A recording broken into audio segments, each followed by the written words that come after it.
Hello, welcome and வணக்கம்.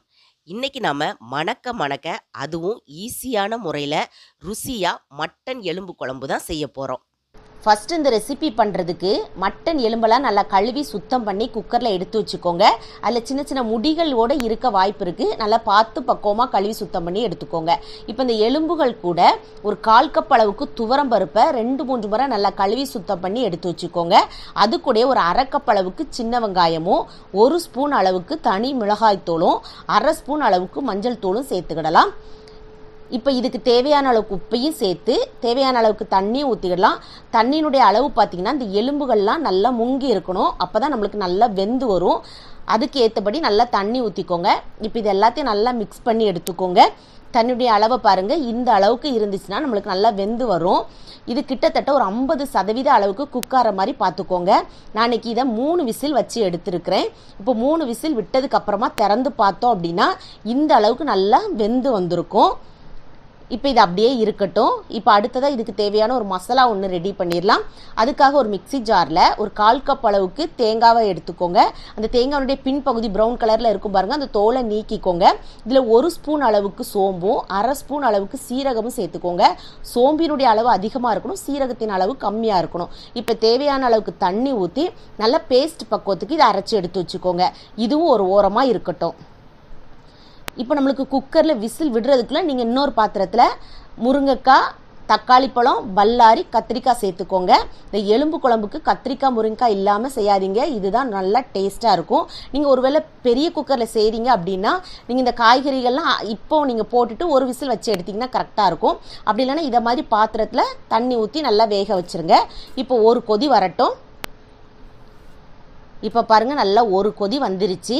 இப்போ இந்த சமயத்தில் 2 ஸ்பூன் அளவுக்கு குழம்பு மிளகாய் தூள் சேர்த்துக்கிடலாம். இப்போ இதிலேயே தேவையான அளவுக்கு உப்பு சேர்த்துக்கோங்க. நம்ம ஏற்கனவே எலும்பு வேக வைக்கும் போது உப்பு போட்டிருக்கோம்.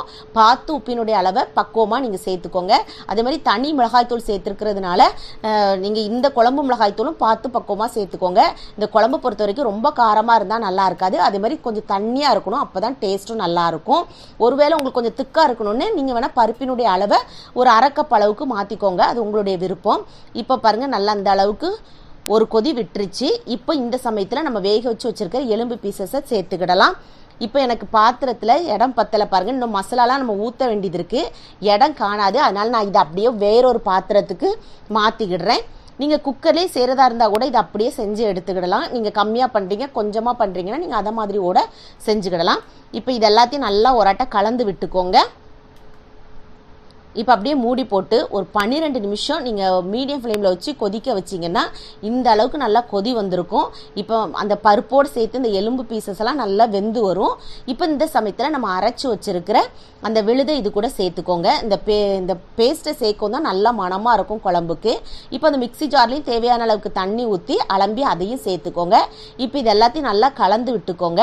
உப்புலாம் கரெக்டாக இருக்கான்னு செக் பண்ணி பார்த்துக்கோங்க. இது வந்து சாதத்துக்கு மட்டும் இல்லை, இட்லி தோசைக்குமே தொட்டு சாப்பிட அவ்வளோ ஒரு டேஸ்ட்டாக இருக்கும். இந்த எலும்பு குழம்பை பொறுத்த வரைக்கும் கொஞ்சம் தண்ணியாக இருந்தால் தான் ரொம்ப நல்லாயிருக்கும். அதை பார்த்துக்கோங்க. இப்போ இது எல்லாத்தையும் நல்லா கலந்து விட்டு ஒரு 10 நிமிஷம் இந்த மாதிரி கொதி வர வச்சாச்சு. இனிமேல் நம்ம இதுக்கு ஒரு தாளிப்பு கொடுக்க வேண்டிதான். திருநெல்வேலி சைட்லலாம் கிறிஸ்மஸ் அப்போ பார்த்தீங்கன்னா காலையில் இதை மாதிரி எலும்பு குழம்பு வைப்பாங்க. மத்தியானம் தான் மட்டனை வச்சு பிரியாணியோ இல்லை குழம்போ எதுனாலும் செய்வாங்க. இப்போ கொஞ்சோண்டு கொத்தமல்லி தலையும் போட்டுக்கோங்க, நல்லா மணமாக இருக்கும்.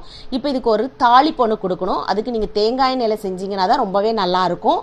தேங்காய் எண்ணெய் சேர்த்துக்கோங்க. கடுகு, வெங்காயம், கருவேப்பிலை, வத்தல் இதெல்லாம் சேர்த்து தாளித்து ஊற்றிக்கோங்க. இது வந்து சும்மா ஏனதானே தாளித்து ஊற்றுறாதீங்க. நல்லா கருகிற அளவுக்கு வெங்காயத்தை வதக்கிட்டு ஊற்றுனீங்கன்னா நல்லா மணமாக இருக்கும்.